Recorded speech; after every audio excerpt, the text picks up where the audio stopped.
Assalamualaikum warahmatullahi wabarakatuh. Perkenalkan, saya Dian Hidayati, NIM 860 6890 84, Prodi PG PAUD. Di sini saya akan menjelaskan tentang tugas 1 filsafat ilmu, peran ontologi, epistemologi, dan aksiologi dalam membentuk dasar-dasar filsafat ilmu. Ontologi menjelaskan apa yang menjadi objek kajian ilmu, apa yang dikaji, dan hakikat realitasnya. Ontologi merupakan salah satu kajian filsafat yang paling kuno dan berasal dari Yunani. Kajian tersebut membahas keberadaan sesuatu yang bersifat konkret. Objek kajiannya yaitu seluruh bahan yang diselidiki atau dikaji oleh ilmu pendidikan, serta titik pandang yang digunakan untuk mengkaji objek material. Hakikat mempelajari eksistensi dasar dari segala sesuatu bisa bersifat metafisik atau fisik seperti benda, manusia, dan planet, maupun metafisik seperti konsep, ide, dan hukum. Yang kedua, epistemologi menjelaskan bagaimana ilmu diperoleh, metode yang digunakan, serta bagaimana kebenaran diuji. Metode yang digunakan untuk mendapat ilmu tersebut dapat melalui observasi empiris, atau yang dinamakan induksi, logika berpikir atau deduksi, dan intuisi. Uji kebenarannya yaitu bagaimana kita tahu bahwa ilmu itu benar, yang kemudian muncul standar seperti sesuai kenyataan atau runtut secara logika.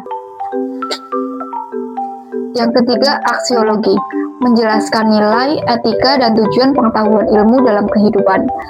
Setelah ilmu didapat, pertanyaan terakhir adalah tentang nilai. Aksiologi membahas tentang etika dan estetika dari sebuah pengetahuan. Apakah ilmu tersebut bebas dinilai atau terikat nilai?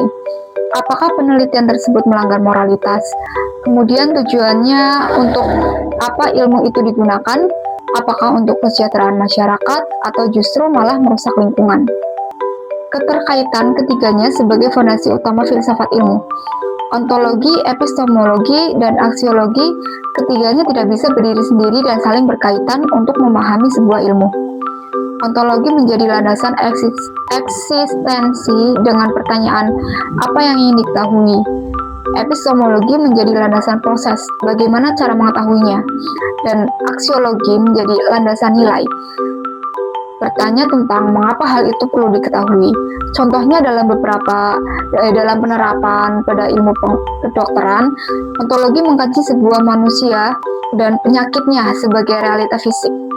Epistemologi mengkaji metode yang digunakan, menggunakan metode klinis, eksperimen laboratorium, dan diagnosa untuk menemukan cara pengobatan.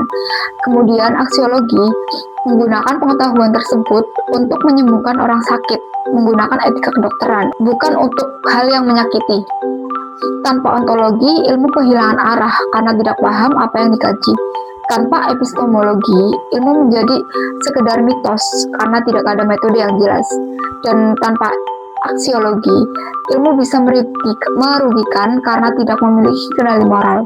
Ketiganya memastikan ilmu pengetahuan tetap logis, teruji, dan bermanfaat.